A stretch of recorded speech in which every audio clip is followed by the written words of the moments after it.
Wargi Bandung kembali lagi di Ngariung Ngobrol Anak Negeri untuk Bandung. Bagi wargi Bandung yang belum menonton Ngariung episode sebelumnya, bisa langsung cek dulu YouTube channelnya Diskominfo Kota Bandung. Jangan lupa untuk di like, comment, subscribe, dan di share sebanyak-banyaknya.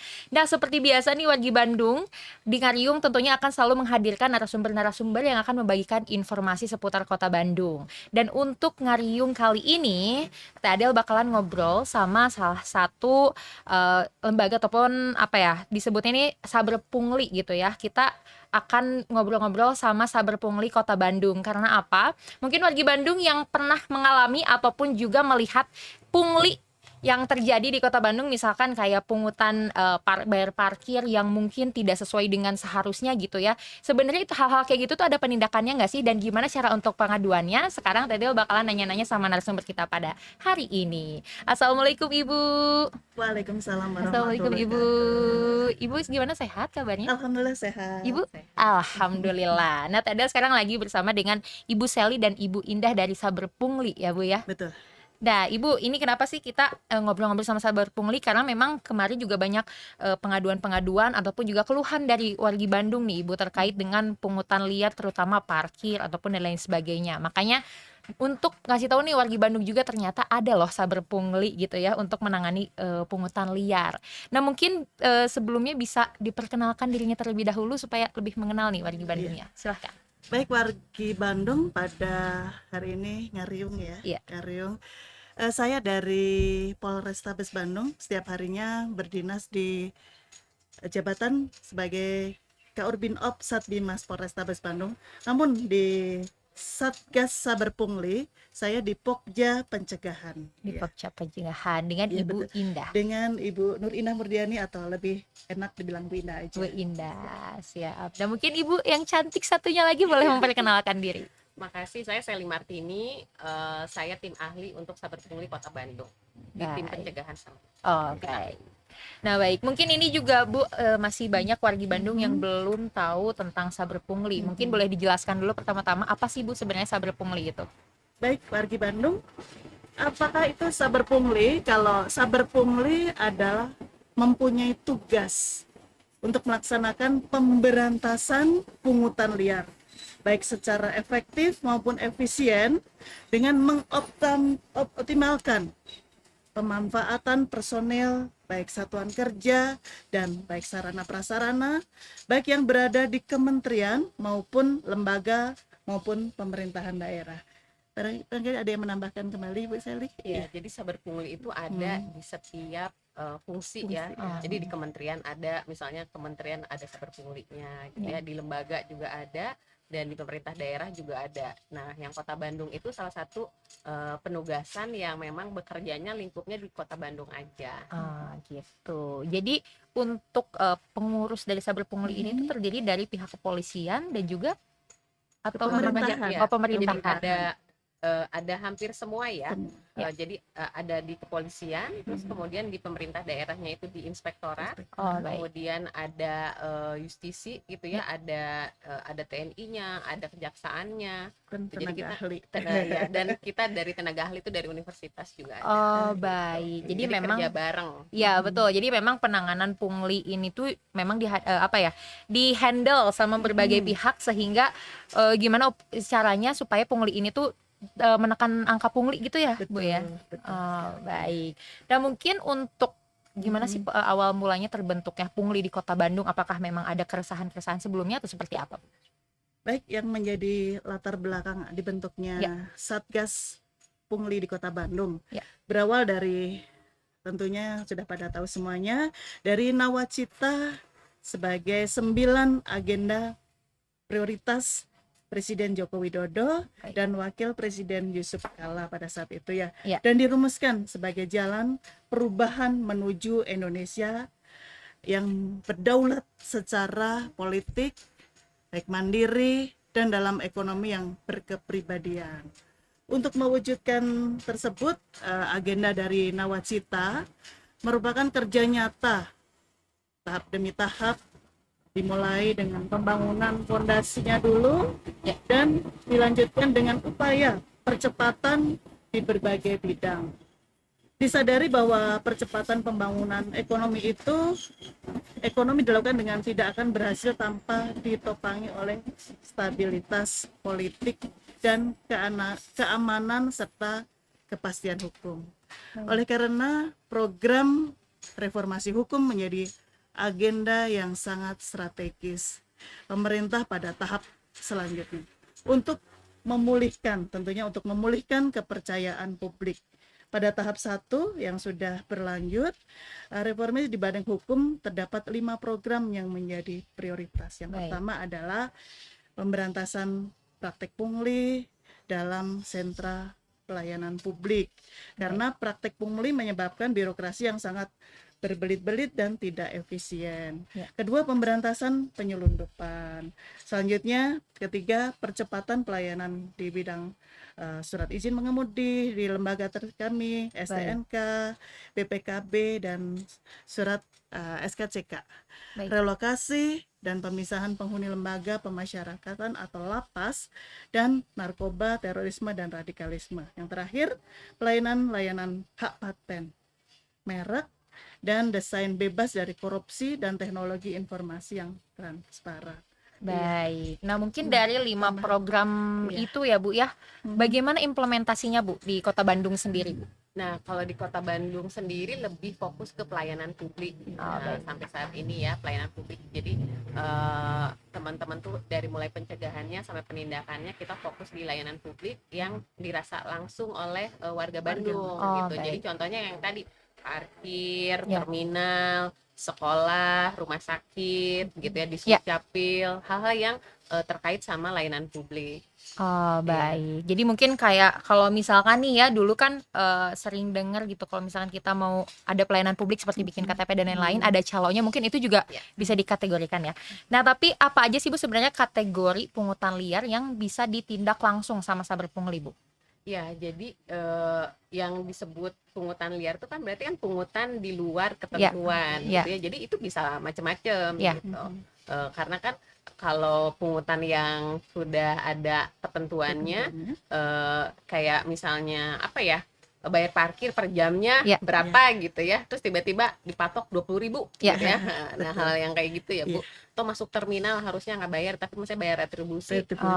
Nah, mereka tuh dinaikin gitu. Atau pasar misalnya, hal yang seperti itu.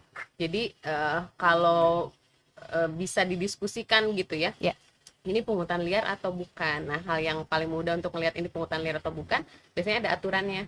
Ketika kita mau perizinan gitu, ketika kita mau misalnya bikin IMB ya kan, itu kan ada bayar per meter perseginya berapa. Nah, ketentuannya berarti yang itu. Atau misalnya yang di SIM PNBP-nya berapa gitu. Baik. Nah, mungkin kan tadi juga selain 5 program tadi, terus juga memang yang namanya pungutan liar itu berarti adanya pungutan di luar ketentuan ya Bu ya. Tapi mungkin ini sebagian wargi Bandung juga yang ingin instan gitu ya. Mereka udah lewat si ini aja, yang penting bayar gitu. Mereka mungkin juga belum mengerti itu tuh pungli atau bukan. Nah, sebenarnya ada nggak sih program khusus dari Saber Pungli Kota Bandung untuk sosialisasi ke masyarakatnya Bu? Nah, kalau sosialisasi itu kita hampir tiap hari ya gitu ya, ada tim dari pencegahan yang keliling. Karena kan kita kerja bareng sama Binmas ya Bu gitu ya. Binmas itu kan ada di kelurahan, ada di tiap ini gitu ya yang keliling. Terus juga kita punya sekarang kan sosmed. Di sosmed tuh udah jelas, apalagi kayak humas ya, kan cara untuk mendapatkan akte kelahiran gitu ya. Itu kan atau misalnya KTP, pindah KTP gimana gitu ya, ngurus kakak seperti apa.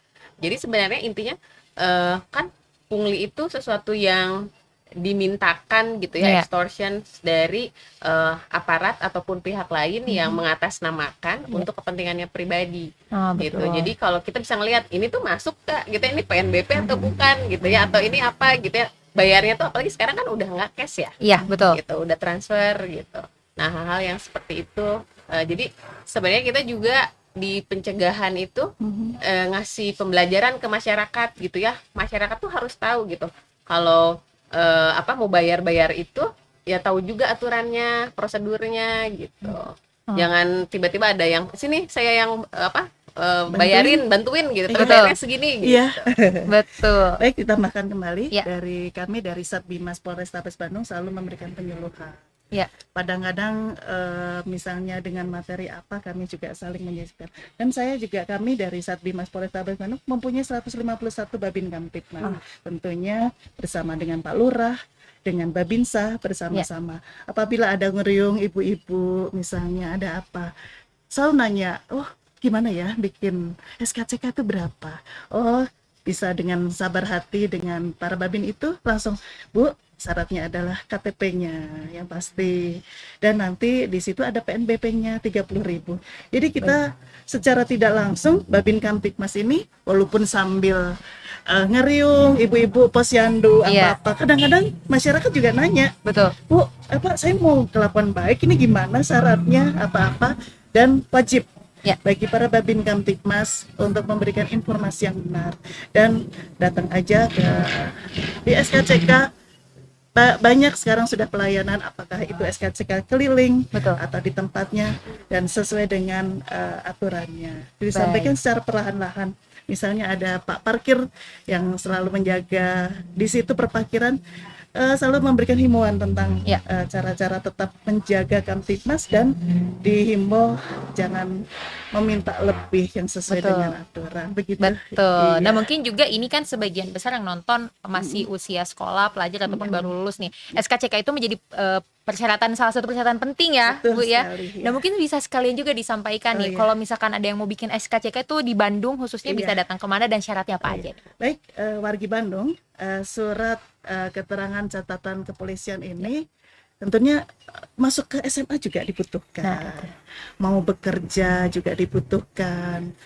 Catatan kepolisian kita seringkali secara tidak langsung, misalnya mohon maaf ya di Kota Bandung ini ada kelompok bermotor dan kita tangkap, maksudnya diamankan ya. Bimas itu memberikan pencerahan apakah itu dia langsung pelakunya atau karena dia mengikuti rekan-rekannya yang tidak tahu, dan kita wajib untuk memberikan tahu sebenarnya dia di kelompok mana, bagian-bagian mana. Di situ juga apabila cuma ikut-ikutan tidak tahu, kita mempunyai catatan kepolisian. Kita setiap ada kegiatan misalnya di Kota Bandung ini ada UNRAS. Setelah terjadi ada sedikit kericuhan, kita mengamankan. Mengamankan bukan berarti langsung menjebloskan ke penjara, namun kita selektif. Dia apakah dari pelajar atau yang belum tahu. Dan kita memberikan bimbingan dan tentunya dari identifikasi juga memberikan sidik jari. Apakah ini ditandai, apakah dia memang pelakunya atau mengikuti. Nah, kita membuat catatan-catatan itu di dalam catatan intelijen. Apabila nanti ada yang memerlukan SKCK dan ternyata adalah salah satunya di sana, perlu adanya bahwa catatan kepolisian itu penting memberikan info. Apabila cuma ikut-ikutan aja, dan selalu apabila kita mempunyai WA kepala sekolah dan apa-apa, apabila ada informasi misalnya UNRAS di Gedung Sate atau apa, kita ke kepala sekolah juga sudah Iya, tentunya kebanyakan itu bukan dari Kota Bandung, malah dari luar itu berarti Kota Bandung masih bisa dikendalikan insya Allah ya Bu ya. Insya Allah, karena di luar itu tidak tahu Bu. Ada apa? Ayo datang yuk ke kota di Gedung Sate. Ada yang ngajak makan bersama dengan pakaian hitam-hitam, misalnya mereka kan dengan. Tapi kebanyakan di Kota Bandungnya kecil ya. Kalau dari pengalaman kami Bimas untuk memberikan pembinaan itu. Jadi sekali lagi untuk sekecil apapun catatan kepolisian, kita sudah mempunyai catatan kepolisian. Jadi mungkin ini juga bisa jadi pengingat buat wargi Bandung nih, kalau misalkan mau nakal-nakal gitu ya. Jadi ada pengingatnya, harus hati-hati karena catatan polisi itu ada rekapnya ya Bu ya. Ada. Dan mungkin kalau misalkan mau bikin SKCK bisa langsung datang ke Polrestabes Bandung dengan hanya membayar 30.000 ya Bu ya. Iya, kalau di PNBP-nya. Dan apabila cuma untuk melamar misalnya di Indomaret atau apa, ya cukup di sektor di polsek tertentu. Kalau apabila akan menjadi ke lebih tinggi dan Instansi misalnya lebih ke tinggi gitu pemerintahan ya? Iya. akan ada sidik jari dan segala macam ada di Polrestabes Bandung, di Baik. Intelkam gitu ya. Baik. Nah, mungkin juga nih bisa jadi catatan buat kita semua gitu ya, apalagi anak-anak muda yang mungkin sekarang lagi lucu-lucunya gitu Betul. ya. Kalau misalkan mau bertindak, dipikirkan lagi. Dan mungkin nih untuk balik lagi ke punglinya sendiri nih, Bu. Gimana sih Bu caranya untuk membuat pengaduan ke Saber Pungli ketika misalkan di jalan terkena pungli gitu ya, gimana cara bikin Nah, pengaduan? ada banyak cara ya, ada Ya. banyak channel. Kalau poskonya ada di sini gitu ya, di Jalan Tera 20. Terus Baik. kita punya IG gitu ya, Saber Pungli Kota Bandung, Ya. @Saber Pungli Kota Bandung. FB-nya juga sama, Saber Pungli Kota Bandung. Dan Twitternya Saber Pungli Kota Bandung juga gitu. Baik. Jadi bisa langsung gitu ya. Oh, baik. Sebenarnya kita ada hotline, cuman hotline-nya itu kayaknya sekarang belum jalan lagi ya. Baik. Kemarin kan COVID berhenti Iya, ya. betul. Jadi mungkin bisa langsung ke media sosialnya ya, Bu ya. Iya, paling enak tuh sebenarnya medsos ya, Iya, karena semua karena orang cepet. punya Betul, dan responsnya juga cepat. DM aja. Baik. Dan mungkin juga nih bisa langsung pengaduan ke media sosialnya aja. Mungkin ini pertanyaan terakhir, Ibu. Harapannya nih, Bu, untuk Kota Bandung terutama dalam permasalahan pungli ini, Bu. Silahkan. Iya. Besar harapan kami dari tim Saber Pungli Bu ya Kota Bandung ya, agar Kota Bandung ini bisa mewakili warganya untuk taat selalu beragama. Kalau sudah pondasi agama yang kuat, tentunya taat hukum, sehingga tindakan pungutan liar itu tidak akan terjadi lagi dengan dasar keagamaan yang kuat. Betul. Semoga Kota Bandung juga membuka seluas-luasnya untuk lapangan kerja agar tidak ada warga yang terpaksa mencari rezeki itu dengan melalui pungutan liar. Ya. Kita memberikan seluas-luasnya, namun tetap di akhir bahwa setelah mendapatkan pekerjaan hindari itu pungli. Dan Kota Bandung harus bebas pungli ya Bu ya. Insya Allah. Insya Allah. Siapa insya Allah. Baik. Ya, mungkin ada tambahan Ibu? Ya sebenarnya setelah kita dari 2000 berapa ya, 18 gitu ya, harapannya warga Bandung tuh semakin ini ya, semakin cerdas Ya. gitu ya. Terus juga jangan punya apa ya, keinginan gitu, pengen cepet, nggak mau antri, nggak Instan, mau pengen apa, instan gitu ya. gitu ya. Ribet, padahal kan nggak ribet ya. Ya. SKCK itu kita tinggal ngambil antrian gitu Betul. ya. Itu kan udah, kalau mau Betul. datang pengen cepet ya datangnya lebih pagi Lebih dong pagi, gitu. iya, Terus betul. informasi-informasi juga sebisa mungkin sekarang kan udah ada medsos, Ya. mudah gitu ya. Jangan percaya kalau ada orang yang ya sama saya Betul. aja gitu, bayarnya Betul. segini gitu. Tinggal Baik. dicek aja, oh berapa sih bayarnya gitu. Baik. Jadi memang dari kitanya juga harus harus menjadi konsumen yang selektif dan informatif juga ya Bu ya terhadap pungutan-pungutan liar ini. Baik, mungkin sekian Bu. Terima kasih banyak untuk waktunya. Terima kasih banyak untuk penjelasannya. Semoga nih wargi Bandung juga terhindar dari tindakan-tindakan pungli yang dilakukan sama oknum-oknum yang tidak bertanggung jawab ya Bu ya. Baik. Terima Terima kasih kasih. sekali lagi. Nah, wargi Bandung, itu tadi perbincangan Teh Adel sama Bu Indah dan juga Bu Sally terkait pungutan liar ini. Nah, tapi kalau misalkan ada yang namanya pungutan liar, itu kan berarti sesuatu yang memang seharusnya tidak dilakukan. Pastinya juga ada penindakan. Nah, kita bakalan ngebahas tentang apa sih penindakan yang akan diberikan sama oknum-oknum yang melakukan pungli di episode selanjutnya. Nah, maka dari itu, jangan skip video ini dan mungkin nanti juga akan nyambung ke video selanjutnya. Teh Adel pamit undur diri, sampai jumpa di Ngariung episode selanjutnya.